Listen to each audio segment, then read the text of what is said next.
पूरे पक्ष के दो सब्जेक्ट इसमें हैं।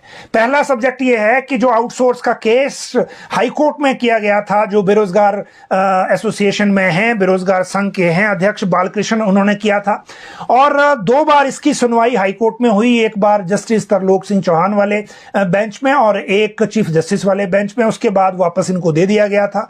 लेकिन पहली ही सुनवाई में स्टे लग गया था, दूसरी सुनवाई में स्टे को कंफर्म कर दिया गया। कंफर्म इन द सेंस कि उसको वेकेट नहीं किया गया और आगे उसको कंटिन्यू कर दिया गया। फिर सरकार सुप्रीम कोर्ट गई, वहां सरकार की तरफ से कपिल सिब्बल अपीयर हुए और उन्होंने ये उस ऑर्डर में ये दावा किया उसके बाद सरकार ने भी कि हमने स्टे को वेकेट करवा दिया है। अब असलियत क्या है? पहला पक्ष ये है और दूसरा पक्ष इस पूरे मामले में ये है कि जो ये मामला है, इसमें जो राज्य सरकार दावा कर रही है कि हमने स्टे वेकेट करा दिया है, उस वेकेशन में, स्टे वेकेशन में जो अभी इम्पैक्ट है हमारे सामने, उस इम्पैक्ट में क्या चीजें सामने आ रही हैं और क्या ये सच में स्टे वेकेट हुआ है कि नहीं, ये दोनों चीजें एक साथ हैं। पहले हम ऑर्डर की बात कर लेते हैं, फिर फाइल कौन सी दौड़ी है मैं उसकी बात करूंगा। ऑर्डर ये है जो अभी हमारे सामने है और ये सुप्रीम कोर्ट का ऑर्डर पहले है। सुप्रीम कोर्ट का ये ऑर्डर कहता है, इसमें है the state of Himachal Pradesh and others versus Balkrishna.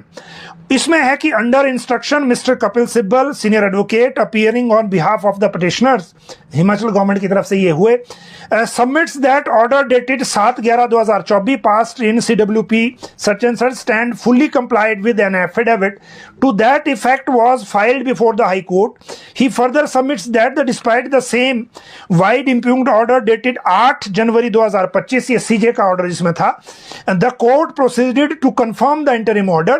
At this point the hearing by the vacation bench. Issue notice returnable 17 March 2025 को जवाब देना है। In the meanwhile the operation of impugned order dated 8 January 2025 shall remain stayed. तो ये order stay हो गया इसमें। अब ऑर्डर जो स्टे हुआ वो ऑर्डर क्या था ये भी आपको बता दें। 8 जनवरी 2025 का जो ऑर्डर था, वैसे तो ये 8 पेजेस का है, मैं सिर्फ आपको ऑपरेटिव पार्ट ही बताऊंगा ताकि फिर ज्यादा टाइम ना जाए। In such circumstances at this stage unless the state shows its inclination to start with regular in recruitment process for the post in question, accordingly the application for vacation of stay is dismissed. Stay उससे पहले लग गया था जब तरलोक सिंह चौहान की bench ने सुना था, फिर GS संधवालिया चीफ जस्टिस उनकी बेंच में लगा। 24 मार्च 2025 अगली डेट पड़ी थी और इसमें यह कहा गया कि हम इस स्टे को वेकेट नहीं कर रहे हैं, क्वेश्चन नहीं उठता जब तक स्टेट ये राजी नहीं होती कि वो आउटसोर्स के बजाय रेगुलर पर भर्तियां करेंगी। अब देखिए, पहली तो बात ये हो गई कि क्या कोर्ट ये कह सकता है कि सरकार आउटसोर्स नहीं रेगुलर भर्ती करे। पहली बात यह है क्योंकि एग्जीक्यूटिव क्या डिसाइड करता है, उनकी फाइनेंशियल पोजीशन क्या है और किस तरह से वो डिसीजन हुआ है, ये अलग मैटर है। ये तो उन्होंने वो और एप्लीकेशन जो है वेकेशन ऑफ स्टे की वो डिसमिस कर दी। तो जिनको ये लग रहा है, जो एसोसिएशन है आउटसोर्स वाली, उनको भी लग रहा है कि ये स्टे वेकेट नहीं हुआ है, तो ऐसा नहीं है। जो सरकार है वो कह रही है कि स्टे वेकेट हुआ है। ऑर्डर मैंने आपको दोनों बता दिए, इसके मुताबिक भी ऐसा ही है कि स्टे वेकेट हुआ है। और अब जो है, हालांकि ये टेम्परेरी है क्योंकि अभी सुनवाई सुप्रीम कोर्ट में चल रही है, परमानेंट तो उसमें बात अलग है। लेकिन इसके बाद Himachal Pradesh state electronics development corporation ने, जो आउटसोर्स की भर्ती करने की एजेंसी है, उसने फाइल मूव कर दी है राज्य सरकार से अनुमति लेने की कि हम भर्ती प्रोसेस शुरू कर रहे हैं। और सबसे पहले भर्ती होगी नर्सिंग की, क्योंकि जो नर्सिस हैं इसमें टोटल NHM की पोस्ट भी अगर इसमें मिला दी जाए तो करीब इन्होंने 1400 पोस्ट भरनी है। इसमें सबसे ज्यादा नर्सिंग की है। नर्सिंग में भी मेडिकल कॉलेज चंबा और मेडिकल कॉलेज नेरचौक के लिए सबसे ज्यादा भर्तियां हैं।